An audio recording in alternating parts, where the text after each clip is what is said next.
수강생 여러분 안녕하세요. 지난 시간에는 시장화의 배경에 대해 살펴보았습니다.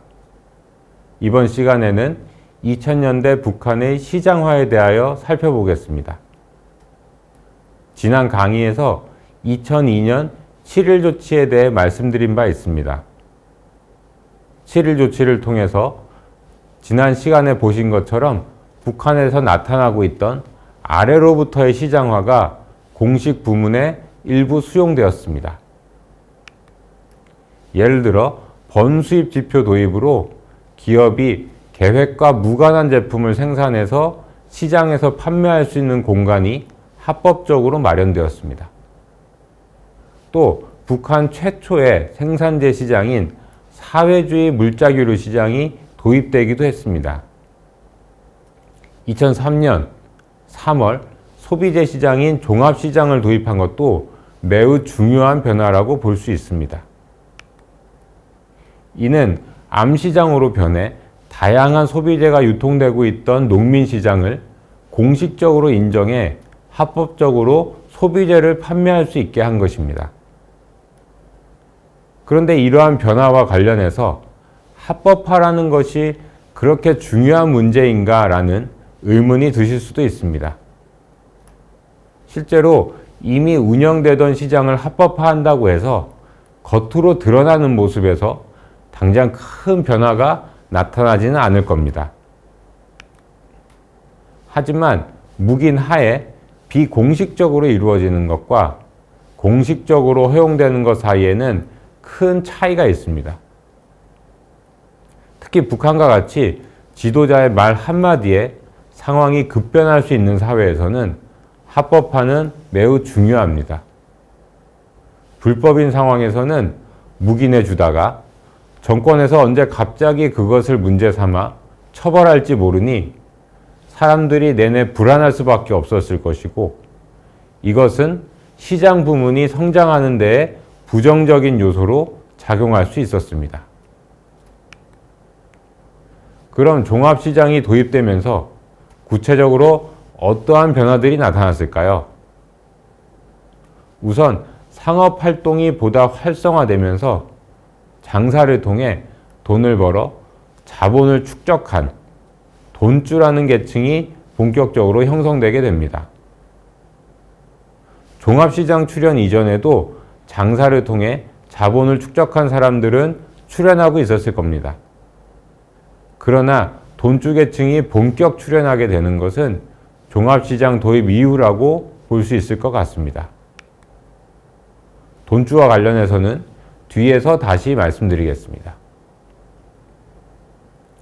시장 활동이 보다 활발해지면 노동시장이나 금융시장도 발전하게 됩니다.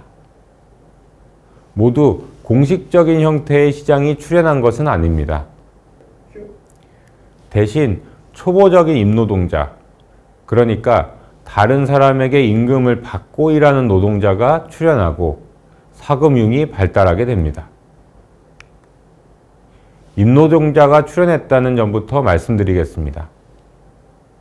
상업활동이 활발해지면서 돈주와 같은 이들이 비공식적으로 운영하는 식당과 같은 상점이 생겨나기 시작했습니다.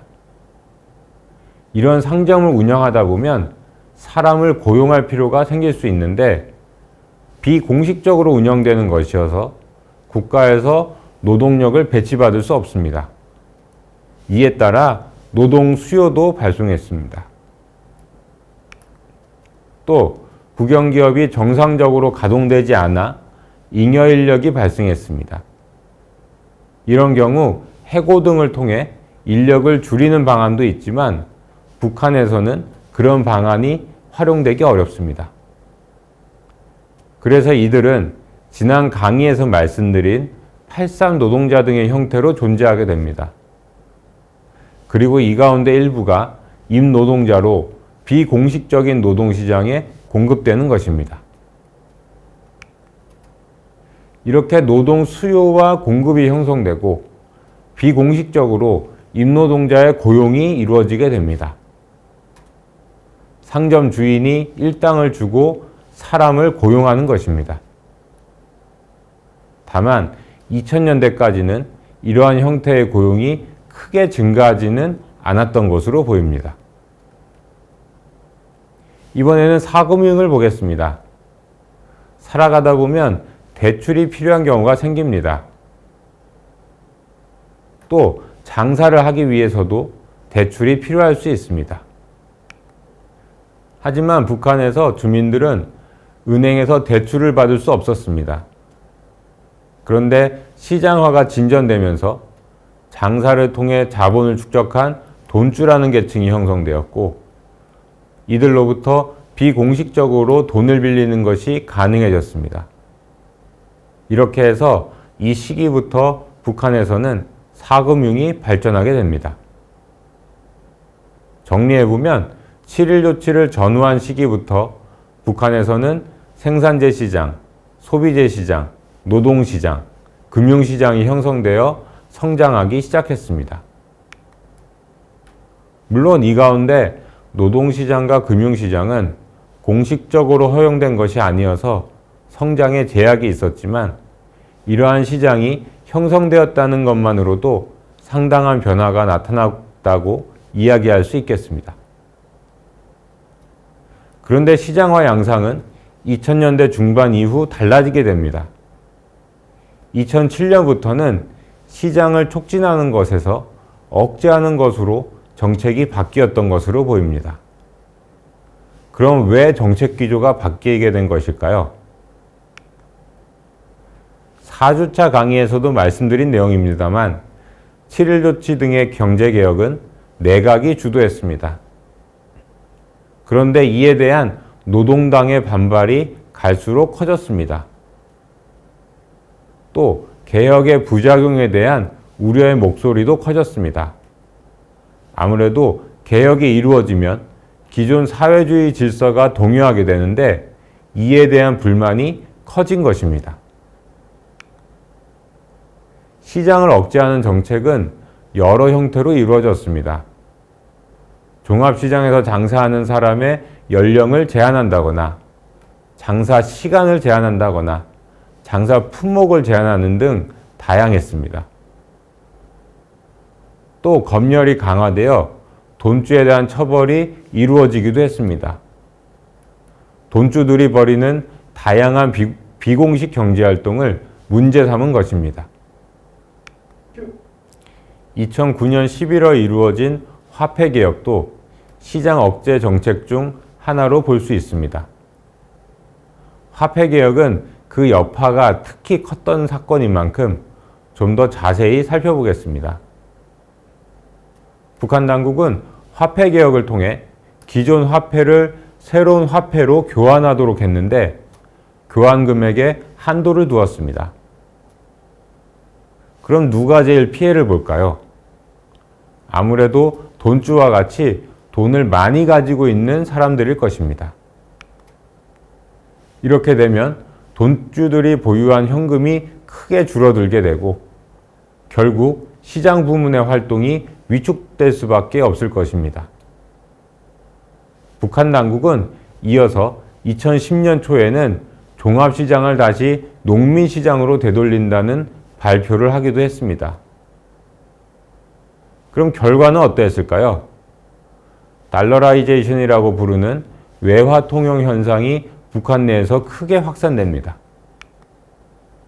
화폐 개혁으로 갑자기 돈주들의 재산이 침해되는 것을 보자 북한 화폐에 대한 불신이 커지면서 사람들이 북한 원화 대신 달러화나 위안화를 보유하는 것을 선호하게 된 것입니다.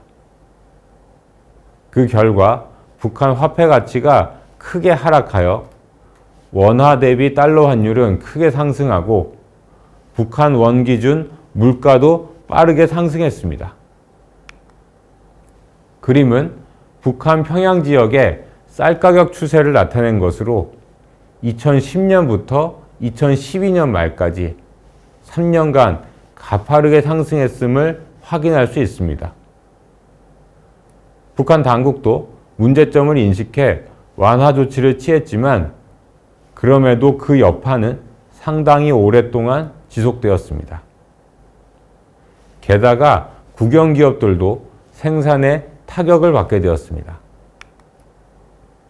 국영기업들은 자금이 부족하다 보니 돈주 자금을 사용해 왔는데 화폐개혁으로 인해 그것이 어려워졌기 때문입니다. 결국 북한 당국이 시장 억제 정책으로 추진했던 화폐개혁은 실패로 돌아갔다고 이야기할 수 있습니다. 그리고 2010년 5월에는 시장 억제 정책을 철회하게 됩니다.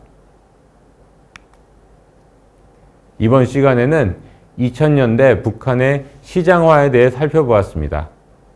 다음 시간에는 김정은 시대 북한의 시장화에 대하여 살펴보겠습니다.